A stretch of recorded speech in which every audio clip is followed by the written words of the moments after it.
ನಾವು ಉಡುಪಿ ಸಿರಾಕೆರೆಯಿಂದ ನಾವಿವತ್ತು ವೆಸ್ಲಿಯಪ್ಪ ಮತ್ತೆ ಶ್ರೀರಾಮನ್ ಅವರ ಮನೆಯಲ್ಲಿದ್ದೇವೆ. ಅವರು ರೆಗ್ಯುಲರ್ ಆಗಿ ಉಡುಪಿ ಸಿರಾಕೆರೆಗೆ ಬಂದು ಥೆರಪಿಯನ್ನ ಮಾಡ್ತಾ ಇದ್ರು, ಹಾಗೆ ತುಂಬಾನೇ ರಿಸಲ್ಟ್ ಅನ್ನು ಕೂಡ ಪಡ್ಕೊಂಡಿದ್ರು. ಆದ್ರೂ ನಮ್ಮ ಸಿರಾಕೆರ್ನ ಕೆಲವೊಂದು ಪ್ರಾಡಕ್ಟ್ಸ್ ಅನ್ನ ಬೈ ಮಾಡ್ಕೊಂಡಿದ್ದಾರೆ. ಸೊ ಹಾಗಿದ್ರೆ ಕೇಳ್ಕೊಂಡು ಬರೋಣ ಅವ್ರ ಜೊತೆ ಏನ್ ರೀಸನ್ಗೋಸ್ಕರ ಈ ಒಂದು ಪ್ರಾಡಕ್ಟ್ಸ್ ಅನ್ನ ಬೈ ಮಾಡ್ಕೊಂಡ್ರು, ಹಾಗೆ ಇಲ್ಲಿ ಮನೆಯಲ್ಲಿ ಯಾವ ರೀತಿ ಥೆರಪಿಯನ್ನ ಮಾಡ್ತಾ ಇದ್ದಾರೆ, ಹಾಗೆ ಏನೆಲ್ಲ ಇಂಪ್ರೂವ್ಮೆಂಟ್ ಅನ್ನ ಪಡ್ಕೊಂಡಿದ್ದಾರೆ ಅಂತ ಹೇಳಿ. ನಮಸ್ತೆ. ನಮಸ್ತೆ. ಓಕೆ, ಸಿರಾಕೆರೆಗೆ ಬರೋ ಮುಂಚೆ ಏನೆಲ್ಲ ಪ್ರಾಬ್ಲಮ್ಸ್ ಇದ್ದು ಬರ್ತಾ ಇದ್ರಾ? ನಾನು ಕಫ ಮತ್ತೆ ಕಾಲು ನೋವು, ಗಂಟು ನೋವು ಎಲ್ಲ ಇತ್ತು, ಶೋಲ್ಡರ್ ಪೇನ್ ಇತ್ತು, ಮತ್ತೆ ಹೊಟ್ಟೆ ನೋವು ಆಗ್ತಿತ್ತು, ಒಂದು ಕೆಮ್ಮುವಾಗ ತುಂಬಾ ನೋವು ಬರ್ತಾ ಇತ್ತು, ಮತ್ತೆ ಫ್ಯಾಟ್ ಇತ್ತು, ಅದೆಲ್ಲ ಕ್ಲಿಯರ್ ಆಗಿದೆ. ಎಷ್ಟು ದಿನದಿಂದ ಸಿರಾಕೆರೆ ಥೆರಪಿಯನ್ನ ಮಾಡ್ತಾ ಇದ್ರಾ? ನಾನು 45 days ಆಗಿದೆ. ಓಕೆ, ನೀವು ಥೆರಪಿಯನ್ನ ಮಾಡ್ತಾ ಎಷ್ಟು ಪರ್ಸೆಂಟ್ ಇಂಪ್ರೂವ್ಮೆಂಟ್ ಅನ್ನು ಪಡ್ಕೊಂಡಿದ್ದೀರಾ? ರಿಸಲ್ಟ್ ಎಷ್ಟು ಪರ್ಸೆಂಟ್ ಬಂದಿದೆ? ನನಗೆ ಈಗ 90%. ಓಕೆ, 90% ಬಂದಿದೆ. 90% ರಿಸಲ್ಟ್ ನಿಮಗೆ ಸಿರಾಕೆರೆ ಅಲ್ಲಿ ಬಂದು ಥೆರಪಿ ಮಾಡುವಾಗಲೇ ಬಂದಿತ್ತು. ಆದ್ರೆ ಈ ಒಂದು ಪ್ರಾಡಕ್ಟ್ಸ್ ಅನ್ನು ಮನೆಗೆ ಹಾಕೊಳ್ಳುವಂತ ಪ್ಲಾನ್ ಏನಕ್ಕೆ ಮಾಡಿದ್ರಾ? ಅಲ್ಲ, ಇದು ಇಲ್ಲಿ ಅಂದ್ರೆ ನಮ್ಮ ಮನೆ ಬಾವಿದು ನೀರು ಮುಂಚೆ ಒಳ್ಳೇದಿತ್ತು. ಈಗ ಅದಕ್ಕೆಲ್ಲ ಬದಿಯಲ್ಲಿ ಇವರು ಒಂದು ಹೋಟೆಲ್ ಮಾಡಿದ್ದು, ಅವರು ಮುಂಚಿನವರು.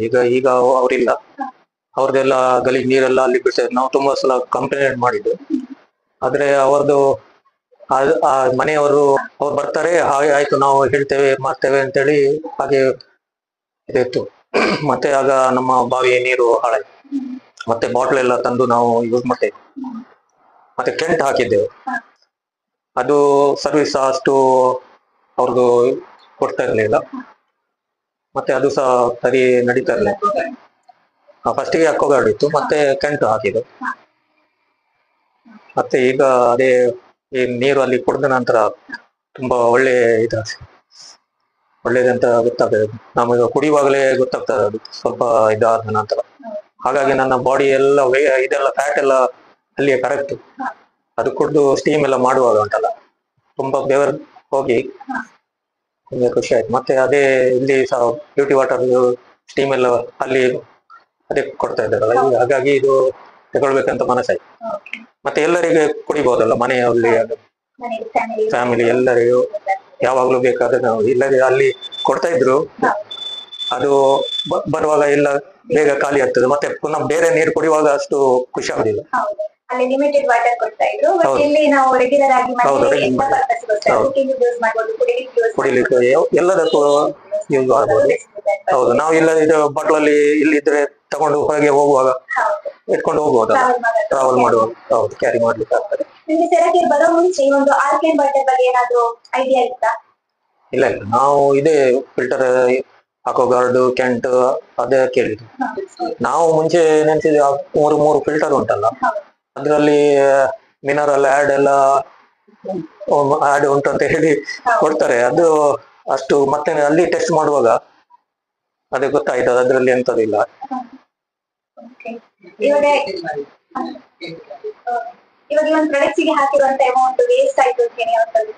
ಇಲ್ಲ, ನಮ್ಮ ಆರೋಗ್ಯ ಮುಖ್ಯ. ಹಣ ಯಾವಾಗ್ಲೂ ಮತ್ತೆ ಸಹ ನಮಗೆ ಸಿಗ್ತದೆ, ಆದ್ರೆ ಆರೋಗ್ಯ ಒಂದ್ಸಲ ಕೆಟ್ಟು ಹೋದ್ರೆ ಮತ್ತೆ ಅದು ಪುನಃ ಇದು ರಿಕವರಿ ಆಗೋಲಿಕ್ಕೆ ತುಂಬಾ ಟೈಮ್ ತಗೊಳ್ತಾರೆ. ಹಾಗೆ ನೀವು ಮನೆಯಲ್ಲಿ ಬೆಡ್ ಮ್ಯಾಟ್ ಮತ್ತೆ ಸ್ಟೀಮ್ ಥೆರಪಿಯನ್ನು ಕೂಡ ಯೂಸ್ ಮಾಡ್ತಾ ಇದ್ದೀರಾ? ಹೌದು. ಇದ್ರ ಬಗ್ಗೆ ಏನ್ ಹೇಳಲಿಕ್ಕೆ ಇಷ್ಟಪಡ್ತೀರಾ? ಅದು ಸಹ ಒಳ್ಳೇದಲ್ಲ. ಈಗ ನಮ್ಗೆ ಬೆಡ್ ಮ್ಯಾಟ್ ಅಲ್ಲಿ ಥೆರಪಿ ಮಾಡ್ತೇವೆ, ಮತ್ತೆ ಸ್ಟೀಮ್ ಸಹ ಉಂಟು.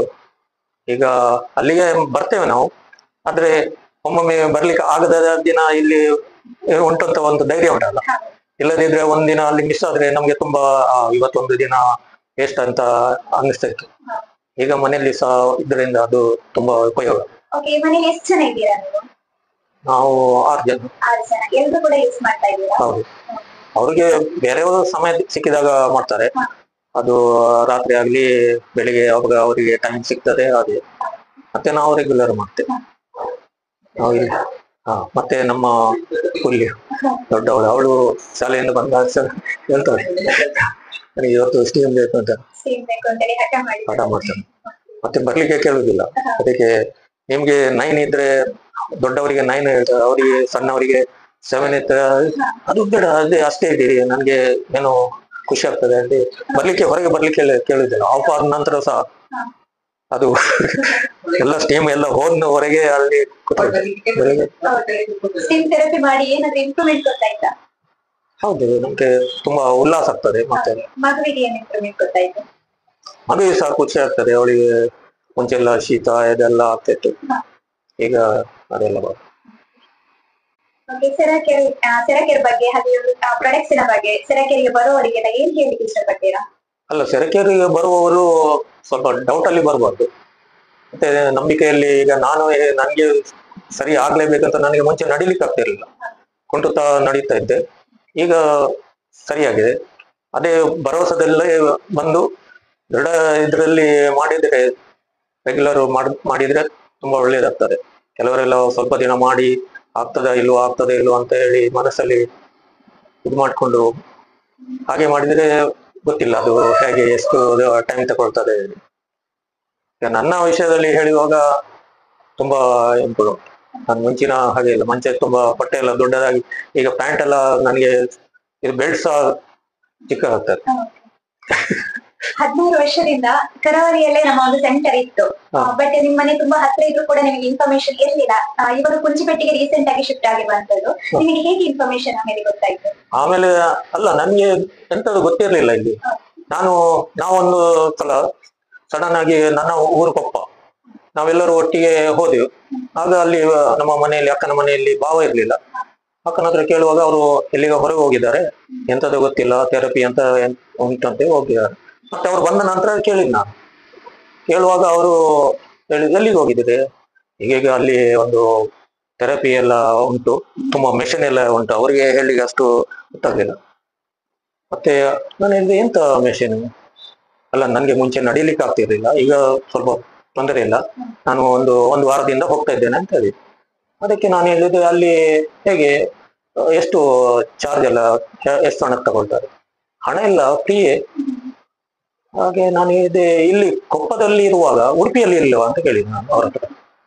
ಉಡುಪಿ ದೊಡ್ಡ ಇದೆಯಲ್ಲ, ನಾನು ಉಡುಪಿಯಲ್ಲಿ ಇಲ್ಲೋ? ಅದು ಅವರು ಹೇಳಿದ್ರು, ಇರ್ಬೋದು, ನನಗೆ ಗೊತ್ತಿಲ್ಲ ಎಲ್ಲಿ ಅಂತ ಹೇಳಿ.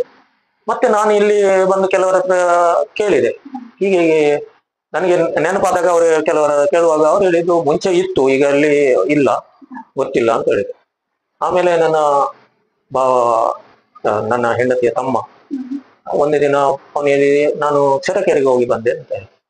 ನಾನು ಹೇಳಿದೆ, ಸೆರಕೆರೆ ಅಂತ ಹೀಗೆ ಹೀಗೆ ಉಂಟು, ನೀವು ಬನ್ನಿ, ನಿಮ್ಗೆ ಒಳ್ಳೇದಾಗ್ಬೋದು, ಕಾಲು ನೋವೆಲ್ಲ ಅಲ್ಲಿ ಎಲ್ಲ ಸರಿ ಆಗ್ತದೆ, ಥೆರಪಿ, ಸ್ಟೀಮ್ ಎಲ್ಲ, ಬೆಡ್ ಮ್ಯಾಟ್ ಅದೆಲ್ಲ ಅಂತ ಹೇಳಿದ್ರು. ಬನ್ನಿ ಬನ್ನಿ ಅಂತ ಹೇಳಿದ್ರು. ಆಗ ನನ್ನ ಇದರಲ್ಲಿ ಆಧಾರ್ ಕಾರ್ಡ್ ಅಲ್ಲಿ ಫೋನ್ ನಂಬರ್ ಸರಿ ಇರಲಿಲ್ಲ. ಮತ್ತೆ ಅದು ಸರಿ ಮಾಡಿಸ್ಲಿಕ್ಕೆ ಅಂದ್ರೆ ಏನಾದ್ರು ಹೋದ್ರೆ ಅವರು OTP ನನ್ನ ಮಗನ ಫೋನ್ ನಂಬರ್ ಇತ್ತು. ಅದಕ್ಕೆ ನಾನು ಹೇಳಿದೆ, ಅದನ್ನು ಚೇಂಜ್ ಮಾಡಿಸಿ ಮತ್ತೆ ಬರ್ತೇನೆ ಅಂತ ಮತ್ತೆ ಹೇಳಿದೆ. ಹಾಗಾಗಿ ನಾನು ಮಿಸಸ್ ಬರ್ಲಿಕ್ಕೆ ಶುರು ಮಾಡಿ, ಅವಳಿಗೆ ಸಹ ಸ್ವಲ್ಪ ಪ್ರಾಬ್ಲಮ್ ಎಲ್ಲ ಇತ್ತು. ಇದು ಗಂಟು ಅಂದ್ರೆ ಇದು ಕ್ರಾಂಪ್ ಎಲ್ಲ ಬರೋದು, ಅದೆಲ್ಲ ಸ್ವಲ್ಪ ಸರಿ ಆಯ್ತು. ಬೆಡ್ ಮ್ಯಾಟ್ ಎಲ್ಲ ಮಾಡೋದು ಖುಷಿ ಆಯ್ತು. ಸೆರಕೆರೆಗೆ ನಿಮ್ಮ ರಿಲೇಷನ್ ಅಥವಾ ಇಂಪ್ರೂವ್ಮೆಂಟ್ ಅನ್ನು ನೋಡಿ ಬರ್ತಿರೋದು ಅಂತ ಹೇಳಿ ಹೇಳಿದ್ರಾ? ನಿಮಗೆ ಬರೋ ಮುಂಚೆ ಬಿಟ್ಟಿದ್ದ? ಅಲ್ಲ, ಅವರು ಹೇಳಿದ್ರು ಸರಿ ಆಗ್ತದೆ ಅಂತ. ನನಗೆ ಇದಂತ ಇದೆ, ಈ ಟ್ಯಾಬ್ಲೆಟ್ ಎಲ್ಲ ತುಂಬಾ ನಾನು ಯೂಸ್ ಮಾಡಿದ್ದೇನೆ, ಅದರಲ್ಲಿ ನನ್ಗೆ ಸಮಾಧಾನ ಇರ್ಲಿಲ್ಲ. ಅಂತ ಹೇಳಿದ್ರೆ ಅದು ಸ್ವಲ್ಪ ದಿನ, ಒಂದು ದಿನ ತಪ್ಪಿ ಹೋದ್ರೆ, ಈಗ ನಾವು ಎಲ್ಲಿಗಾದ್ರೂ ಹೋಗುವಾಗ ಅದನ್ನು ಒಟ್ಟಿಗೆ ತಗೊಂಡು ಹೋಗ್ಬೇಕು, ಟೈಮ್ ಅಲ್ಲಿ ತಗೊಳ್ಬೇಕು. ಇದು ಅಲ್ಲಿ ಹೇಳುವಾಗ ಇಲ್ಲಿ ಟ್ಯಾಬ್ಲೆಟ್ ಇಲ್ಲ, ಎಂತ ಇಂಜೆಕ್ಷನ್ ಎಂತದ್ದು ಇಲ್ಲ, ಥೆರಪಿ ಅದು. ನಾನು ಮುಂಚಿನಿಂದ ನಾನು ಸ್ಪೋರ್ಟ್ಸ್ ಮ್ಯಾನ್, ಹಾಗಾಗಿ ನನಗೆ ಅದೊಂದು ಭರವಸೆ ಇತ್ತು, ಇದರಲ್ಲಿ ಆಗ್ಬಹುದು. ಇವಾಗ ಟ್ಯಾಬ್ಲೆಟ್ಸ್ ತಗೊಳ್ತಾ ಇದ್ದೀರಾ? ಇಲ್ಲ, ಅಲ್ಲಿ ಬಂದ ನಂತರ ನಾನು ಸಂಪೂರ್ಣ ಟ್ಯಾಬ್ಲೆಟ್ಸ್ ಸ್ಟಾಪ್ ಮಾಡಿದೆ. ದಿನಕ್ಕೆ ಎಷ್ಟು ಟ್ಯಾಬ್ಲೆಟ್ಸ್ ತಗೊಳ್ತಾ ಇದ್ದೀರಾ? ನಾನು ನನಗೆ ಮುಂಚೆ ನನ್ನ ಒಂದೇ ಇದ್ದದ್ದು ಕಾಲು ನೋವಿಗೆ ಅಂತ ನಾನು ಅಲ್ಲಿಗೆ ಸೆರಕೆರೆಗೆ ಬಂದದ್ದು. ಕಾಲ್ ಮತ್ತೆ ಶೋಲ್ಡರ್ ಅಲ್ಲಿ ಸ್ಕ್ಯಾನ್ ಎಲ್ಲ ಮಾಡುವಾಗ ಮೇಡಮ್ ಹೇಳಿದ್ರು, ನಿಮ್ಗೆ ಎಂತ ಪ್ರಾಬ್ಲಮ್ ಉಂಟು, ಕಫ ಉಂಟು, ಮತ್ತೆ ಗ್ಯಾಸ್ಟ್ರಿಕ್ ಪ್ರಾಬ್ಲಮ್ ಉಂಟು, ಮತ್ತೆ ಶೋಲ್ಡರ್ ಪೈನ್ ಉಂಟು. ನಾನು ಅವರಿಗೆ ಎಂತದ್ದು ಹೇಳಲಿಲ್ಲ, ಕಾಲು ನೋವು ಅಂತ, ಗಂಟು ನೋವು ಅಂತ ಹೇಳಿದ್ರು. ಮತ್ತು ಹೇಳುವಾಗ ಅದು ಎಲ್ಲ ಸರಿ ಆಯ್ತು. ಆಗ ಒಂದು ಸ್ವಲ್ಪ ಧೈರ್ಯ ಬಂತು, ಇಲ್ಲಿ ಹೇಗೆ ಆಗ್ತದೆ ಅಂತ. ಅವ್ರು ಹೇಳಿದ್ರು, ಬಿಡದೆ ನೀವು 20 days ಆದ್ರೂ ಡೈಲಿ ಬರಬೇಕು, ಆಗ ಇದು ಬರ್ತದೆ ಅಂತ ಹೇಳಿ. ಮತ್ತೆ ಆಗ ಫ್ಯಾಟ್ ಎಲ್ಲ ಇತ್ತಲ್ಲ, ನಂದು ವೆಯ್ಟ್ 78.8 ಇತ್ತು, ಈಗ 75 ಬರ್ನ್ ಆಗಿದೆ. Thank you.